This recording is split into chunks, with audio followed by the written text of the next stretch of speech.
원달러 환율이 폭등하다. 이 말이 여러분 사실일까요? 또 금융위기 같은 최악의 상황이 나올까요?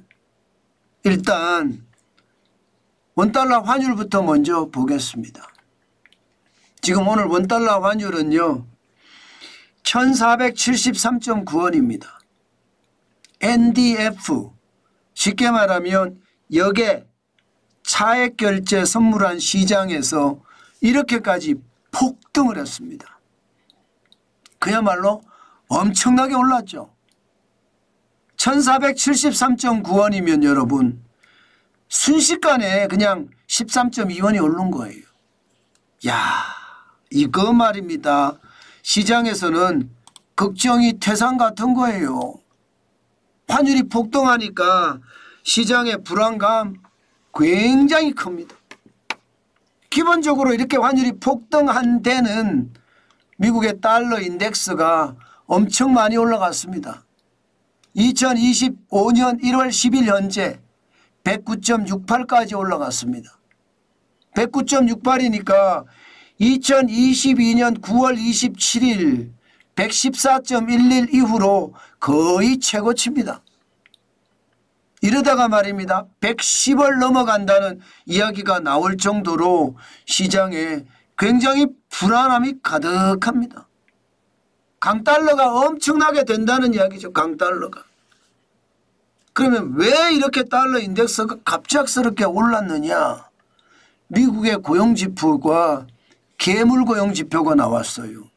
2024년 12월이 25만 5천 명이 신규 고용됐습니다. 비농업 고용 인구에서 25만 6천 명이 신규 고용됐다는 이야기예요. 참 난리도 아니죠. 과거 1년간 평균 증가폭은 20만 2천 명이었거든요. 거기에 비하면 거의 말입니다. 25% 가까이 증가한 수치죠. 시장에서는 이 수치를 보고 진짜들 다 놀랐습니다. 그야말로 난리가 아니었습니다. 예. 시장이 놀랄 수밖에 없죠. 시장의 예측치는요. 많으면 16만 명? 16만 명 정도 늘어날 거다 이렇게 예상을 했는데 거의 그보다 거의 10만 명이 더 늘어났으니까 시장에서는요. 야, 도대체 이 지표는 도대체 뭐야? 이렇게 하면서 모두가 한꺼번에 놀랄 수밖에 없었습니다. 실업률은요. 12월 실업률은 4.1%로 떨어졌어요. 또. 미국 경제가 굉장히 좋다는 거잖아요. 일반적으로 실업률이 3%에서 4% 사이가 완전고용이라고 합니다. 4.1%는 완전고용보다는 좀 많지만 그래도 말입니다. 그래도 지켜냈다는 이야기가 되는 거죠. 굉장히 낮아졌다는 이야기가 되는 겁니다. 자, 이렇게 되면 여러분 과연 기준금리를 어떻게 할까요? 기준금리를. 고용이 굉장히 좋잖아요. 고용이. 미국 경제가 팡팡 돌아가고 있다는 이야기잖아요. 팡팡 돌아간다는 것은 여러분 결국 말입니다. 1월에 금리를 인하 안 할 수도 있다는 이야기가 되는 겁니다.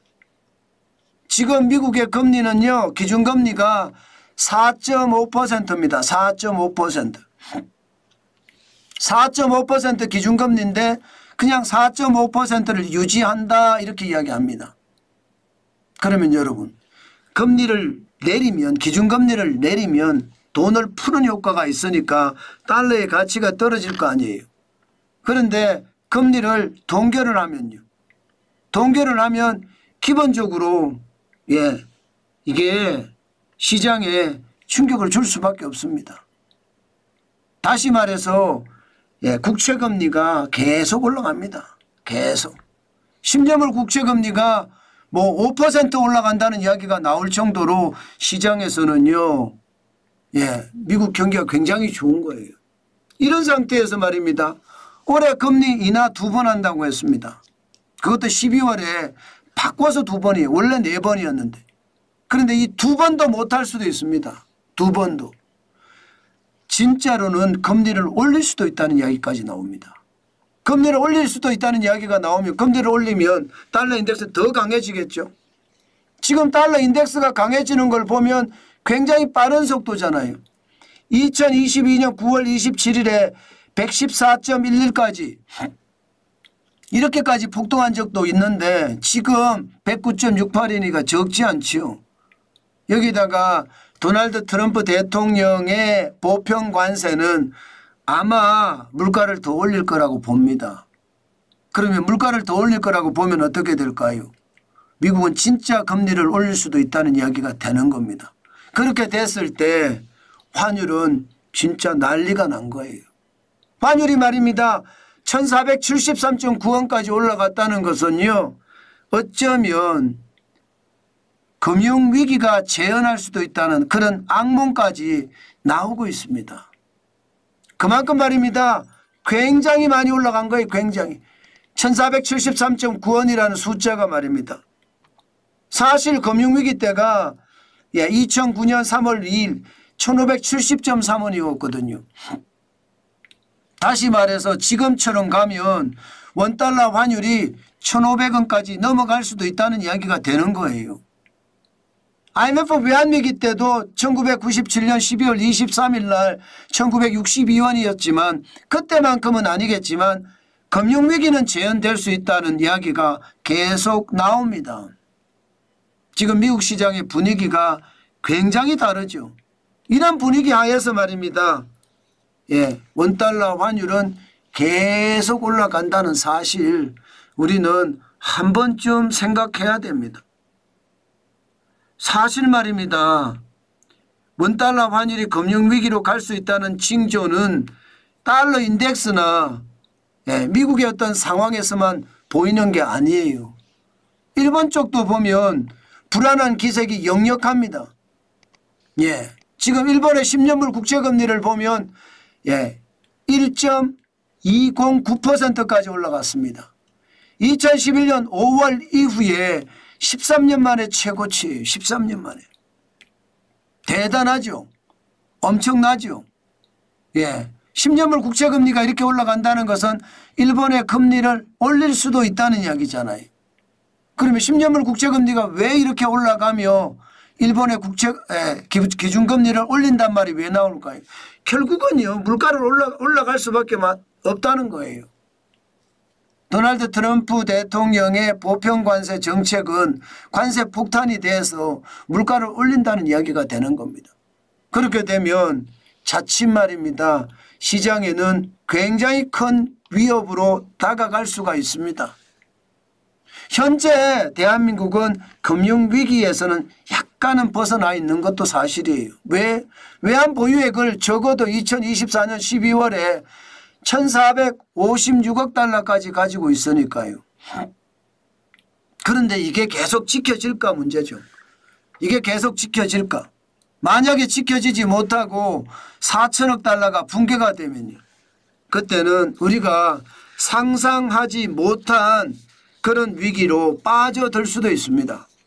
지금처럼 환율이 굉장히 많이 오르는 것은요. 그만큼 위기선상에 놓여 있다. 이렇게 얘기해도 틀리는 말은 아닙니다. 그만큼 시장에 굉장히 위협이 된다는 거예요. 그래도 마지막 보루 외환보유액이 있어서 다행이다. 이 말을 할 수 있다는 것이 그래도 조금의 위안거리입니다. 그렇지 않고는요. 원달러 환율이 너무 많이 오르니까 위기의 어떤 상황은 점점 커진다.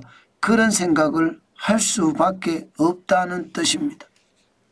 주말인데도 환율이 이렇게 오르니까 걱정되죠. 아마 저도 그런데 여러분들도 마찬가지일 거라고 생각합니다. 지금 대한민국 경제에 절체절명의 위기입니다. 그만큼 환율이 지금 계속 올라가고 있어요.